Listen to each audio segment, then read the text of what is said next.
Un saludo a todos nuestros auditores. Les damos la bienvenida a un programa más de este ciclo o este programa que se llama Un Instante con las Sagradas Escrituras, que se transmite a través de la radio Pinamar en el 107.9 de la frecuencia modulada y en compañía de mi hermano Andrés. ¿Cómo ha estado, pastor? Un saludo a las personas que nos han escuchado, nos siguen escuchando en este estudio que estamos haciendo del Evangelio de Mateo. Así es, estamos el día de hoy ya entrando al capítulo 20 y una de las características de este capítulo es que prácticamente la totalidad de él es palabra textual de Jesús, ¿no es cierto? Nosotros hacemos la distinción siempre que en las Biblias de estudio o algunas Biblias que no necesariamente son de estudio, pero traen en letras rojitas, ¿no es cierto?, cuando es que Jesús está hablando textualmente él, ¿ya? Claro, el capítulo 20 es como una mancha roja. Exacto, exactamente, gigante. Y va a hablar el Señor Jesucristo varias cosas relacionadas con el reino de los cielos, principalmente algunas analogías que Él hace, ¿no es cierto?, para que de alguna manera nosotros podamos entender un concepto tan gigante, tan grande, tan majestuoso como es el concepto del reino de los cielos. Así es que leemos Mateo capítulo 20 desde el versículo 1 hasta el 16. Porque el reino de los cielos es semejante a un hombre padre de familia que salió por la mañana a contratar obreros para su viña. Y habiendo convenido con los obreros en 1 denario al día, los envió a su viña. Saliendo cerca de la hora tercera del día, vio a otros que estaban en la plaza desocupados, y les dijo: Id también vosotros a mi viña, y os daré lo que sea justo. Y ellos fueron. Salió otra vez cerca de las horas sexta y novena, e hizo lo mismo. Y saliendo cerca de la hora 11, halló a otros que estaban desocupados, y les dijo: ¿Por qué estáis aquí todo el día desocupados? Le dijeron: porque nadie nos ha contratado. Él les dijo: Id también vosotros a la viña y recibiréis lo que sea justo. Cuando llegó la noche, el señor de la viña dijo al mayordomo: llama a los obreros y págales el jornal, comenzando de los postreros hasta los primeros. Y al venir los que habían ido cerca de la hora 11, recibieron cada uno 1 denario. Al venir también los primeros, pensaron que habían de recibir más, pero también ellos recibieron cada uno 1 denario. Y al recibirlo murmuraban contra el padre de familia, diciendo: estos postreros han trabajado 1 sola hora y los has hecho iguales a nosotros, que hemos soportado la carga y el calor del día. Él respondiendo dijo a uno de ellos: amigo, no te hago agravio, ¿no conveniste conmigo en 1 denario? Toma lo que es tuyo y vete, pero quiero dar a este postrero como a ti. ¿No me es lícito hacer lo que quiero con lo mío? ¿O tienes tú envidia porque yo soy bueno? Así los primeros serán postreros y los postreros primeros, porque muchos son llamados, mas pocos escogidos. Muchos son llamados y pocos escogidos. Uh-huh. Bueno, esto se titula Los obreros de la viña, en la mayoría de las Biblias aparece. Así es. Y tiene mucho que ver con lo que es la justicia de Dios, el reino de Dios, Uh-huh. Cómo Dios trabaja, digamos. Y en ese sentido es interesante de que toda la Biblia, Antiguo Testamento y Nuevo Testamento, está lleno de mensajes, de escritura. En este caso, ¿cierto? Está hablando a través de una parábola, Jesucristo, donde nos habla de la justicia de Dios versus la justicia del ser humano, la justicia del hombre. En el caso de Ezequiel, el profeta Ezequiel, capítulo 18, versículo 25, en ese caso el profeta Ezequiel confronta al pueblo de Israel y dice: y si dijereis, no es recto el camino del Señor, oíd ahora, casa de Israel, ¿no es recto mi camino? ¿No son vuestros caminos torcidos? Dice. Entonces ahí Dios está confrontando a Israel diciéndole que su camino, los caminos de Dios, de Jehová, son los rectos y no así los de las personas. Uh-huh. Colosenses 3, 24, 25 también dice: sabiendo que del Señor recibiréis la recompensa de la herencia, porque a Cristo el Señor servís. Mas el que hace injusticia recibirá la injusticia que hiciere, porque no hay acepción de personas. esa palabra, Carlito, esa expresión que Dios no hace acepción de personas, a veces la gente lo interpreta mal en el sentido de que Dios no juzga, ¿ah? Pero lo que nos está diciendo ahí es justamente que Dios sí juzga, sí. Y Dios castiga y Dios premia, pero al hacer eso no hace acepción de personas. Y básicamente hacer acepción de personas es decir, yo no me fijo de cuál es tu linaje, cuál es tu raza, cuál es tu sexo, cuál es tu altura, si tu formación, tus recursos, cómo vienes vestido, si eres bonito o no eres tan bonito, etcétera, digamos. Que es lo que nosotros sí hacemos. Sí, exactamente. Entonces, partamos un poco con ese tema. Dios hace un juicio. Sí, esto tiene que ver también, Andrés, con todo lo que aprendimos hace un tiempo y permanentemente lo estamos haciendo, que es el concepto que es parte de los atributos de Dios, ¿no es cierto?, su justicia, que va de la mano también con su soberanía.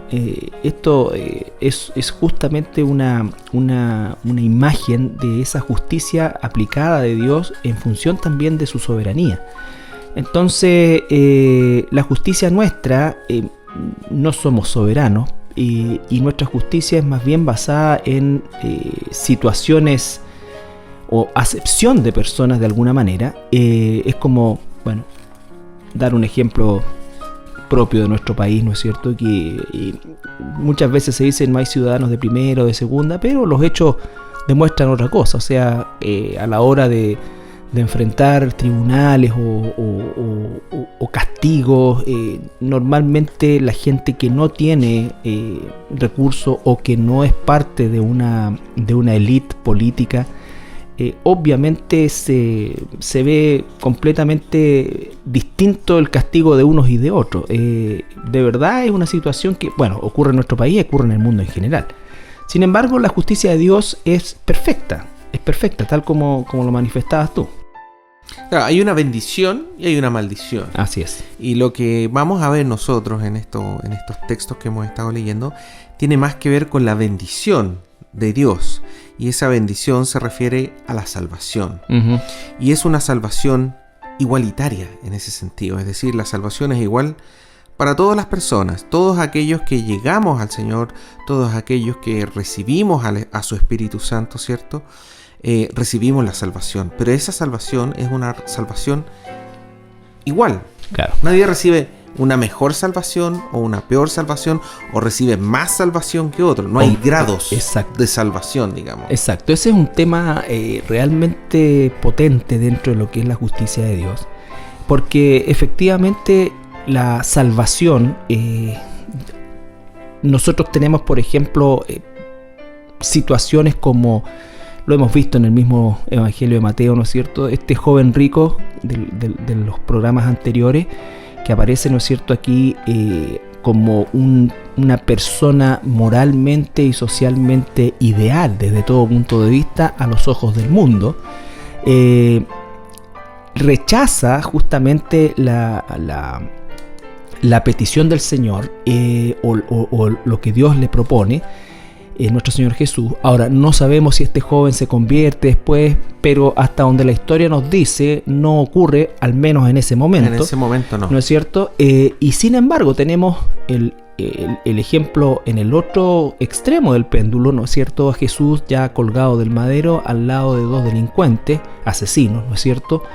Y uno de ellos manifiesta un arrepentimiento y que a los ojos del mundo no podría comparar esa persona, ese hombre, ese delincuente, ese asesino, ese ladrón, con un hombre como el joven que rechazó, ¿no es cierto?, en un momento determinado la propuesta de Jesús. Y entonces nosotros hacemos esas acepciones de personas, pero la salvación para ese hombre, ¿no es cierto?, que colgaba de la cruz, justamente, ¿no es cierto?, y él mismo lo reconoce, justamente es la misma salvación que puede recibir y que va a recibir aquel que quizás nunca ha violado la ley, ¿no es cierto?, del hombre, por supuesto, y que a lo mejor pensaría que resultaría injusto que tuviera lo mismo que aquel que, cometió todos estos crímenes. Entonces, la justicia, tal como esto bueno, estoy tratando de expresar lo que muy bien dijiste tú en relación a esta igualdad en cuanto a la salvación y al no hacer acepción de personas, porque nosotros, ¿qué es lo que popularmente se dice respecto a, no a la salvación, pero ir al cielo, esto? Bueno, todo depende de cómo te hayas portado, todo depende de cómo esto. Entonces, si uno le pregunta a una persona, Carlito, ¿tú te vas a ir al cielo? Claro. La gran mayoría, que obviamente tiene una tradición católica, va a decir, mira, no sé, eso depende, como dices tú, exactamente. Claro, entonces, ¿por qué? Porque está haciendo la típica acepción conforme a obras o lo que sea que nosotros los seres humanos hacemos, o sea... Claro. Yo creo que sí, porque soy bueno. Es claro, soy bueno, no he sido tan malo, ¿no es cierto? Y una serie de otros argumentos que la Biblia nos corta de raíz. De raíz, completamente. Entonces, la elección de Dios va desde una ramera como Rahab, ¿no es cierto?, en el Antiguo Testamento, hasta una mujer consagrada, virgen y que tiene un solo esposo y que cría a su familia como María. Entonces, ambas, ella dice, aquí la sierva del Señor, hágase conmigo. Y ella misma habla porque ha mirado mi indignidad, ¿no es cierto? Entonces, son cosas que el mundo no puede entender, porque al contrario de la justicia y de la bendición de Dios, el mundo lo hace en función de méritos. De mérito. Pero el Señor nos explica esto de manera, por así decir, bastante básica a través de un proverbio. El proverbio, ajá, cierto, como definición es una declaración breve de sabiduría. Uh-huh. Entonces, en este caso, cierto, este proverbio es un poco confuso a veces. Uh-huh. ¿No? Jesucristo muchas veces le explicaba los proverbios después en forma privada, uh-huh, a los apóstoles o a los discípulos más cercanos, digamos. Pero bueno, en primer lugar está hablando de un campo, ¿cierto? Del señor de un campo, que probablemente tenía un territorio bastante grande y dentro de eso tenía una viña. En aquella época, ¿cierto?, el horario de trabajo era bastante extenso, es más o menos de 6 de la mañana a 6 de la tarde, es decir, durante las horas de luz. Ahora, particularmente respecto a la uva, que es la cosecha que se están haciendo acá, nosotros sabemos hoy en día que es un trabajo bastante arduo, es decir, sí, uno planta la viña, siembra la viña, la riega, la mantiene, pero cuando llega la época de cosecha, es un periodo de trabajo arduo, porque es un trabajo contra el tiempo. A mí me tocó, teniendo 18 años, ir a trabajar en la uva, y era un trabajo que comenzaba a las 8:15 de la mañana y terminábamos a las 10, 12 de la noche, 1 de la madrugada a veces. Y es justamente esa lucha contra el tiempo, es decir, la uva tiene un grado de azúcar, y si no se cosecha y se manda al tiro, pierdes. ¿Te fijas tú? Tienes una ventana bien cortita. Y por eso hoy en día se contratan a estos famosos temporeros. Temporeros, claro. Claro, porque tú necesitas una gran cantidad de mano de obra en un periodo cortito, ¿cierto? Para sí, poder sacar todo a su tiempo. Y los cortes son especiales.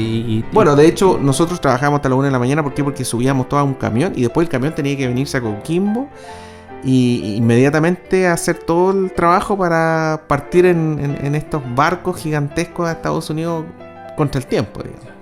Entonces, ¿qué significa esto? Significa que, al igual que hoy en día, digamos, en aquella época habían personas que estaban paradas en ciertos lugares esperando a que alguien llegara y los contratara. Socialmente hablando, estas eran las personas de muy baja categoría, por así decir. O sea, no eran personas que tenían un trabajo estable, eran personas que vivían el día a día, es decir, lo que ellos podían trabajar en ese día era lo que tenían para poder comer y dormir y vivir durante el día siguiente. Sí, eso nosotros hoy día no es una realidad que escapa mucho de lo que sucede en algunas ciudades, sobre todo las ciudades que son puertos. Lo que tú cuentas, el tema de los temporeros, en vista justamente de lo exhausto que es el trabajo, se han hecho ciertas normas y se han dado una serie de derechos, por así decirlo, para estos trabajadores, que antes no los tenían, por supuesto, pero por ejemplo en Antofagasta, donde yo también viví y me crié, era común ¿no es cierto?, que en las afueras del puerto estuviera la gente que no calificada, ¿no es cierto?, no calificada bajo ningún punto de vista, y que se le llamaba ni siquiera los medio pollos, sino que los cuarto pollos, ¿no es cierto?, porque eran los que en definitiva tenían que coser sacos de trigo, hacer las tareas más. Esas son las personas que estaban ahí trabajando y que fueron contratadas por este dueño del fondo. Exactamente, no son estibadores, no son... No. Entonces hay varias... Y eso... Suelen ser personas ya mayores quizás, claro, que ya no tienen tanta fuerza, que ya no son tan ágiles, que no tienen tanta destreza, pueden tener algún tipo de enfermedad, etcétera, digamos. O sea, hay una serie de características que los hacen estar en ese lugar tan expuestos, tan vulnerables, por así decir. Ahora, por lo mismo, y esto para demostrar un poquitito que dicho sea de paso, en el tiempo de Jesús era una gran cantidad de gente. Claro, pero a lo que voy yo es que el tiempo, o sea, las cosas no han cambiado nada en realidad, porque nosotros podemos leer en Levítico más de una vez, digamos, como el Señor manda de que a aquel jornalero se le debe pagar en el mismo día. Y que tú no dejes pasar la noche para pagar al jornalero, porque él depende de eso. De eso, sí. Y ahí vemos, digamos, que esto desde los tiempos más remotos han habido abusos con estos temporeros, digamos. ¿Ah? Entonces, estos eran las personas que estaban ahí, que estaban en ese lugar, esperando, ¿cierto?, a que alguien pasara y los contratara. Esto ocurre también muchas veces en el área de la construcción. Sí. ¿Cierto? Tenemos, no sé, todo tipo de maestros que llegan ahí, que están ahí esperando, y que se para una camioneta, ¿cierto?, y empieza a mirar, lo reconoce, y ya tú, yo aquí. Y ahí, lo mismo que leemos nosotros. Ahí definen cuánto va a ser la paga. El pago, claro, el pago por el día, sí. Y lo interesante es que aquí lo que nos relata Jesús es justamente que con el primer grupo solamente se tranza, sí. ¿Cierto? Y eso ocurre porque en el fondo, cuando vuelve a pasar más tarde, ¿cierto? Porque parte primero, no me acuerdo, la primera vez que pasa es en la mañana. En la mañana temprano. Debe ser 6 de la mañana. Cercano a las 6 de la mañana, exactamente. Pero dice que después salió nuevamente a la 3:00 hora. Y eso era aproximadamente... Las 9 de la mañana. 9 de la mañana. Sí. Entonces ya a las 9 de la mañana ya no se tranza ya. Porque en el fondo esa gente ya no fue elegida y ellos uno ya cambia la cosa, uno ya está dispuesto... A lo que sea. A salvar el día en el fondo. O sea, si no me contratan, ya pasó la hora peak, por así decir. Ahora, ¿y para qué decir los otros? Los de la hora, hasta la hora sexta. Que ya a la 11:00. Exactamente, pero la hora sexta del mediodía, claro, la hora novena, las 3 de la tarde, y después la 11:00. La 11:00 es casi las 6 de la tarde. Exactamente, a las 5 de la tarde. Con mayor razón yo no voy a poner exigente respecto a cuánto me van a pagar, digamos. Claro. Pero en el fondo que a una persona la contraten para trabajar una hora en un trabajo no calificado, chuta, ahí ya nos está vislumbrando un poquitito esta misericordia que tiene el Señor. Exacto.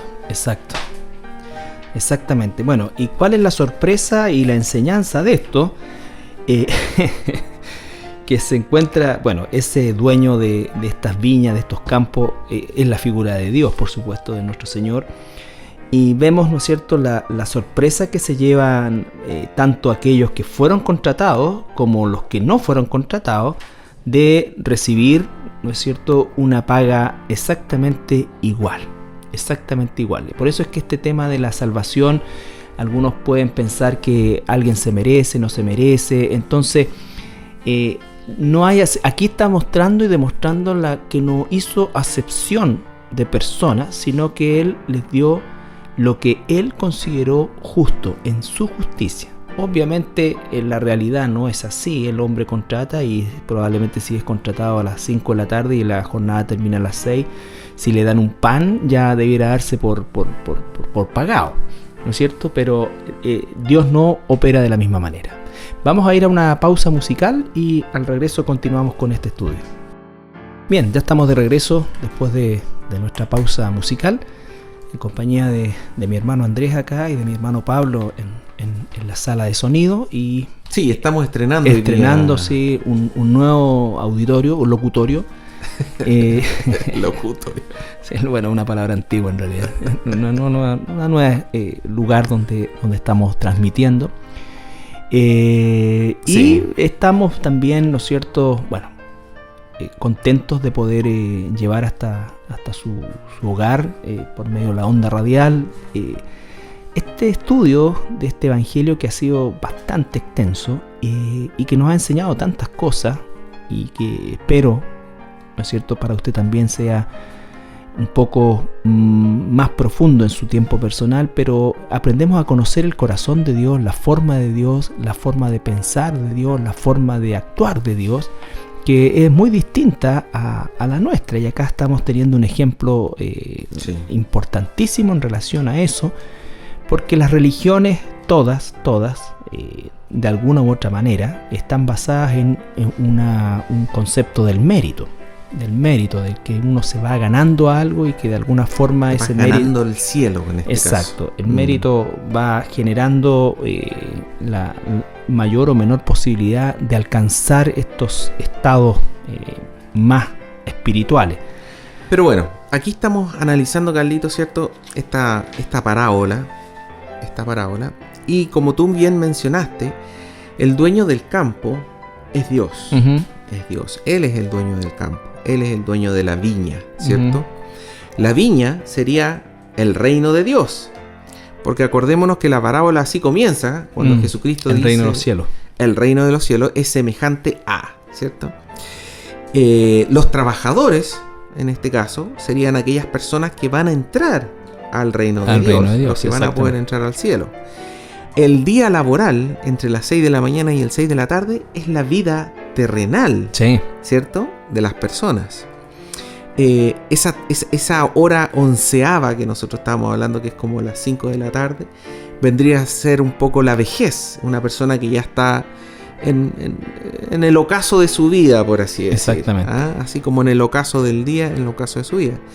Y finalmente el denario, que fue la paga, es la salvación. Es la salvación, es Así la vida eterna del Señor. Entonces, bueno, otro detallito importante, digamos, que el denario tradicionalmente se dice, digamos, que era lo que se pagaba diariamente. Pero la verdad es que eso es lo que se pagaba diariamente a un soldado romano. Uh-huh. En este caso, como estábamos hablando, esta es mano de obra no calificada, son temporeros, gente que realmente está dispuesta a trabajar en condiciones mínimas y por lo tanto se le solía pagar mucho menos que un denario. Exactamente. Mucho menos que un denario. Así que estas personas que aparecen en la madrugada, tempranito, antes de empezar a trabajar, y que viene este dueño del campo a hablar con ellos, estaban muy contentos de haber recibido este denario. O sea, no es solamente que pactaron un precio y dijeron, ya, ¿esto está bien? Sí, está bien. No. En el caso de ellos, de este tipo de personas, ellos estaban muy felices de recibir un denario porque realmente era una paga muy justa. Muy, muy justa. Con eso ellos cumplían, pagaban posiblemente para mucho más de un día nomás. Exacto. Entonces hay que tener eso en consideración. Digamos. Exacto, porque eso es lo... Bueno, hay varias enseñanzas que nos da esto. Pero básicamente nos muestra, por un lado, la misericordia de Dios, la declaración de que no hace excepción de personas es radical aquí. Y ocurre que nosotros mismos, como cristianos el día de hoy, que tenemos tantos recursos, tantas garantías, tantas bondades de Dios, estamos recibiendo la misma salvación que recibieron nuestros hermanos que murieron devorados por leones en el circo romano, o que fueron quemados en hogueras por la Inquisición. En fin, todo esto genera en nosotros el hecho de ser aún mucho más agradecidos del Señor, porque la salvación y la paga que nos está dando es la misma que le dio al apóstol Pablo. Como dije anteriormente, el ladrón en la cruz recibe la misma salvación que el apóstol Pablo, que dedicó la mitad de su vida, 20 o 25 años a la predicación del evangelio, que sufrió pero terriblemente, que fue un hombre sacrificado de todo punto de vista, y obviamente recibe la misma paga de la salvación. Entonces el reino de los cielos es semejante. No es un sistema basado en mérito. En mérito, exactamente. El reino de los cielos es un sistema basado en la gracia. Así es. Y eso es lo que nosotros tenemos que entender, porque es muy común que la gente no se le enseñe correctamente a qué se refiere con la gracia. Sí. Y es que es un regalo inmerecido de Dios hacia nosotros. Absolutamente inmerecido. Entonces el sistema no es una meritocracia. Exacto. No es una democracia. No, es un sistema de la gracia. La gracia de Dios. Y fíjate que la gracia es aún más increíble, porque no solamente es inmerecido, sino que nos libra de lo que sí merecemos. Porque nosotros merecemos el infierno, todo ser humano merece el infierno, y entonces no solamente estamos recibiendo algo que no merecemos, sino que estamos siendo librados, ¿no es cierto?, y eximidos gratuitamente de lo que sí merecemos por medio de la redención que es en Cristo Jesús. Entonces es algo realmente gigantesco, y que, tal como dices tú, ¿no es cierto?, echa por tierra y destruye todo sistema de pensamiento religioso que al contrario está enfocado en los méritos de las personas. Y también tenemos, ¿no es cierto?, por eso es que es tan importante lo que entendemos aquí. ¿Por qué? Porque te das cuenta, importante ese concepto histórico que tú relatas acerca de que es el soldado, un soldado profesional que recibe ese denario. Y aquí estamos hablando de mano de obra no calificada, absolutamente no calificada, por lo tanto, de acuerdo al mercado, si lo podemos hablar, le están pagando pero muchísimo más. Mucho más. ¿No es cierto? Y, ¿qué es lo que pasa? En vez de, muchas veces, y esto pasa, ¿no es cierto?, de expresar gratitud a eso, hay murmuración. Hay murmuración. ¿Por qué? Porque encuentran injusto el trato que han recibido, ¿no es cierto?, en función de todos los demás que han sido incorporados en las distintas horas del día, con los cuales no se hizo un trato, claro, tal como dices tú, porque eso ya estaban fuera de tiempo. Y probablemente llegaron a quizás a barrer, o quién sabe, pero ya a las 5 de la tarde no había nada que cortar. Ya había pasado el calor. O sea, en el fondo, uno carnalmente comprende perfectamente a estos obreros. La actitud, claro. Uno lo comprende, pero perfectamente. Es más, si uno lee un poquitito antes del capítulo 20, Mateo 19, capítulo 27, dice...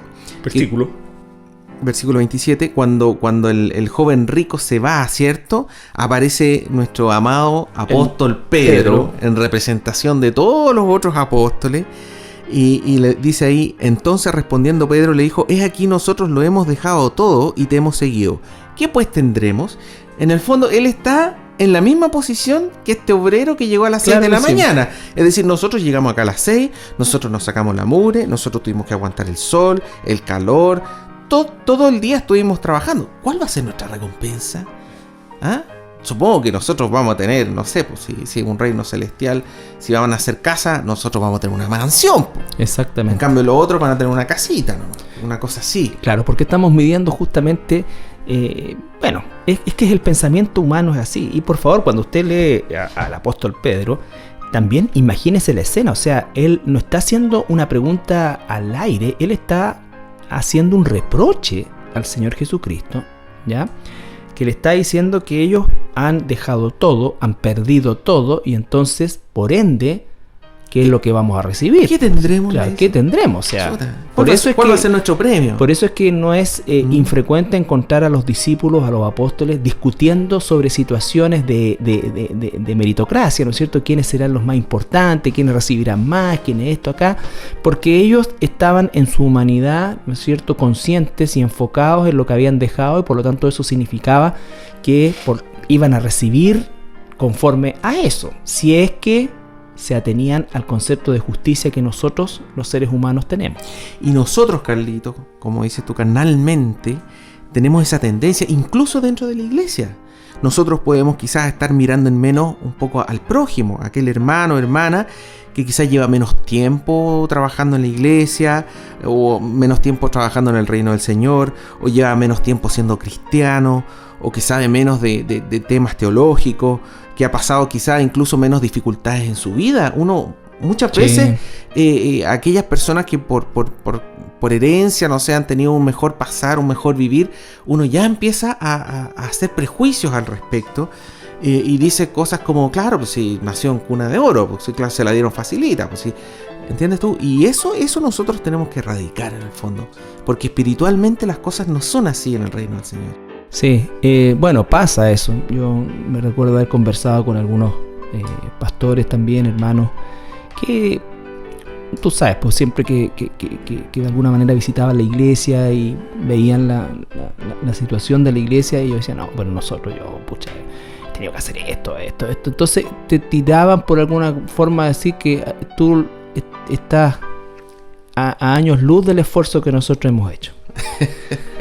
Entonces me decían, yo tengo las rodillas, pero he hecho tira de tanto orar y cosas así. Entonces yo me decía, pero bueno, y si se le hacen tira, o dos cosas, o coloque un almohadón, ¿no es cierto? O siéntese. No entiendo esa sacada en cara de que yo tengo callo en las rodillas. Claro, nadie es más espiritual o menos espiritual por tener callos en las rodillas. Exacto, y menos si lo dice. La Biblia, una palabra dice que cuando uno ayuna, si vas a ayunar y vas a esto, hazlo piola, como se dicen los jóvenes el día de hoy, ¿no es cierto? Que nadie se entere, no poner cara de ayuno, cara de demacrado, cosa que estás tú esperando que alguien te pregunte. Claro. Entonces, entra a tu aposento en secreto. Dice, y eso. Y yo te recompensaré en lo público. Claro. Esa es la palabra. Esa es la palabra. Y el recompensar en público no es el aplauso de la gente. El recompensar en público es ser usado, digamos, y que realmente ese ayuno o lo que se esté haciendo va a tener un efecto en favor del reino de los cielos y para la gloria de Dios. Nunca es para nosotros. Es que ahí termina el tema de la gracia, Carlito. O sea, ahí uno termina de entenderlo. Cuando uno comprende de que nosotros somos estos obreros y que da lo mismo si uno comienza de muy chiquitito o si uno comienza en la cama a punto de morirse, digamos, y que para el Señor da lo mismo, ahí uno entiende realmente que es la gracia de Dios, que nos es un regalo, que no nos merecemos eso, como decías tú, todo lo contrario, nos merecemos el fuego eterno, ¿te fijas tú? Y por lo mismo, eso dice de que todo es para la gloria de Dios. O sea, ahí yo empiezo a entender esto que aparece ya en la lectura de Apocalipsis, ¿cierto?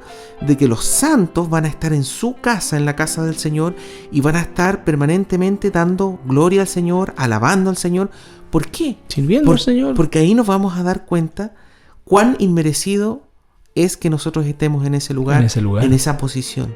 Cuán inmerecido. Sí, es una cosa gigantesca. La gracia, bueno, no pretendemos, ni creo que nadie pueda, ningún hijo de Dios hoy, pueda tener una concepción plena de la gracia de Dios, pero mientras más aprendemos de ello, más nos acerca a tener un corazón tan agradecido, de tanta gratitud, y que quiera Dios, ¿no es cierto?, que la actitud nuestra sea siempre lo que el apóstol Pablo dice, ¿no es cierto? Él, si lo llevamos al plano de la calificación, ya que estábamos hablando de estos calificados, ¿no es cierto?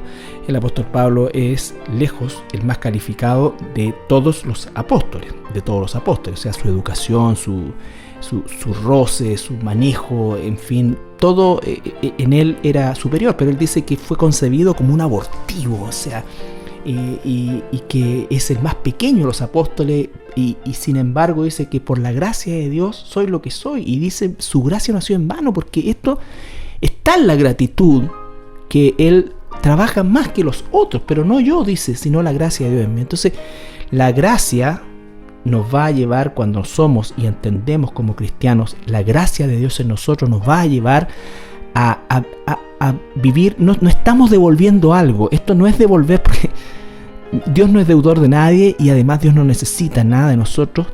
Lo que debe ocurrir en nosotros es un corazón de gratitud, de vivir una vida que agrade a aquel que nos salvó, a aquel que nos sacó de las tinieblas a la luz admirable.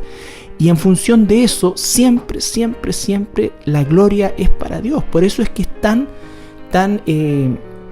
contrario cuando una persona, ¿no es cierto?, pretende ser de alguna manera o hace acciones para las cuales está esperando que la gente o la multitud lo aplauda, claro, o lo reconozca.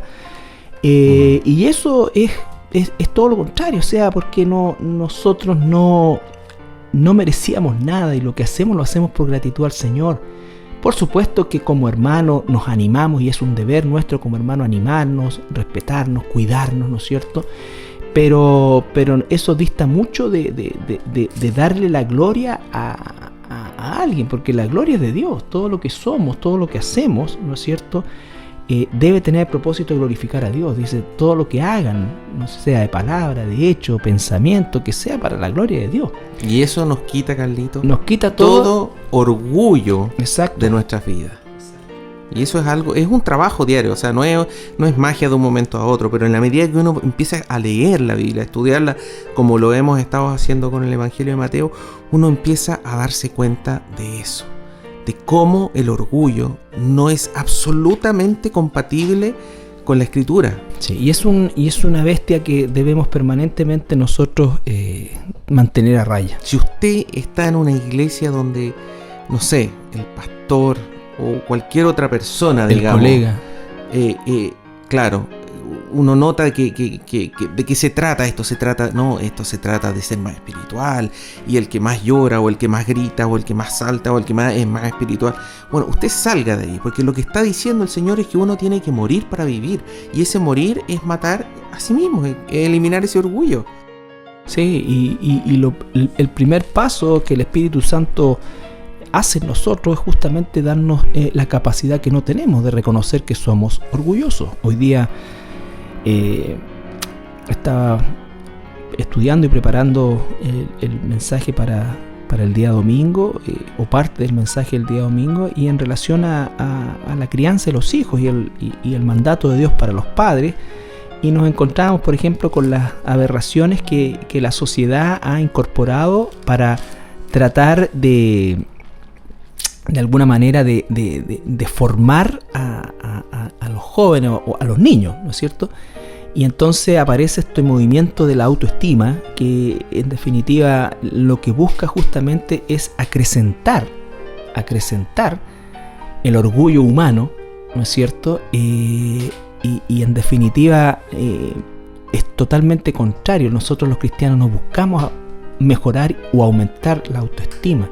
Todo lo contrario, porque el cristianismo se inicia reconociendo que somos culpables, que somos condenados, que estamos totalmente caídos, y eso el mundo, y el mundo de hoy en particular, por supuesto que no lo va a aceptar, porque por eso es que la religiosidad prende tanto entre las personas, porque eso implica que yo me gano ciertas cosas y depende de mí llegar al cielo. Entonces yo construyo el puente, el camino. Y lo que dice acá, mira lo que dice acá el versículo 15, cuando este dueño de la viña los confronta a estos trabajadores, le dice: no me es lícito hacer lo que quiero con lo mío. Sí.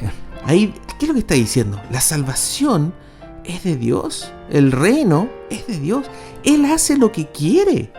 Lo que encontramos en Romanos 9, 22 al 24. Dice: ¿y qué si Dios, queriendo mostrar su ira y hacer notorio su poder, soportó con mucha paciencia los vasos de ira preparados para destrucción, aquellas personas que van a ir al infierno de él, ¿no es cierto?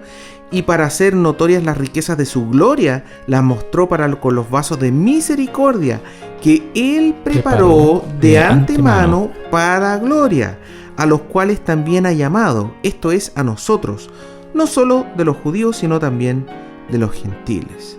El Señor preparó de antemano, desde antes de la fundación del mundo, dice, a aquellos que iban a ser vasos de misericordia y a aquellos que iban a ser vasos de ira. Sí, es de Él. Y ahí mismo en el capítulo 9 de Romanos da o recuerda el apóstol Pablo un pasaje tan crudo para la gente, pero es la realidad de Dios, ¿no es cierto? Y la soberanía de Dios y la misericordia de Dios, que habla justamente de Raquel cuando estaba esperando a estos mellizos, ¿no es cierto? Que dice que de antemano todavía no habían hecho nada, ni bueno ni malo, no habían hecho nada todavía, ¿no es cierto? Pero ya estaba determinado que uno se iba a perder y el otro se iba a salvar. Dios dice, a Jacob amé. Y a Esaú aborrecí, entonces... Aborrecí, esa es la palabra. Ahora él tiene derecho de hacerlo porque es su viña. Exactamente. Y después dice, tendré misericordia de quien yo quiera tener misericordia. Exactamente. Entonces, todo depende de él y es todo por su gracia. Todos merecemos el infierno eterno, todos merecemos el lago de fuego.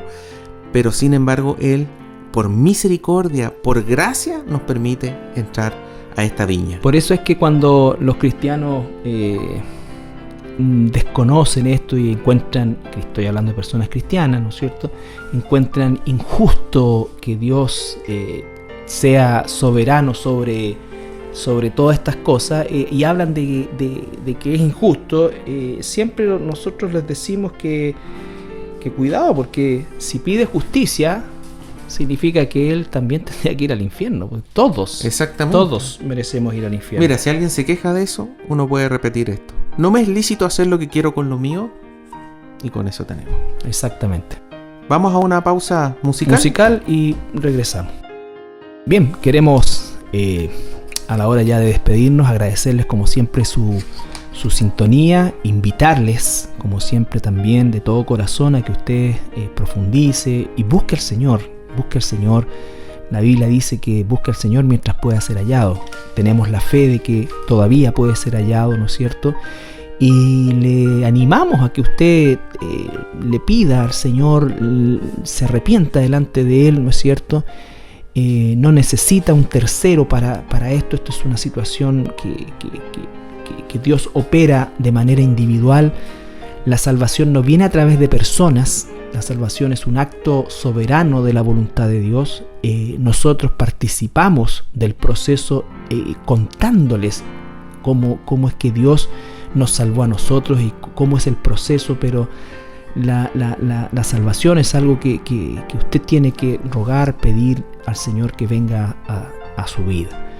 Queremos darle las gracias, ¿no es cierto?, y despedirnos. Sí, recordarles como siempre que nuestra página web es www.Iglesia Cristiana La Serena, donde podrá escuchar estos mismos programas y también las alabanzas que escucha durante las pausas. Así es que bueno, nos despedimos, que el Señor le bendiga. Así es, bendiciones.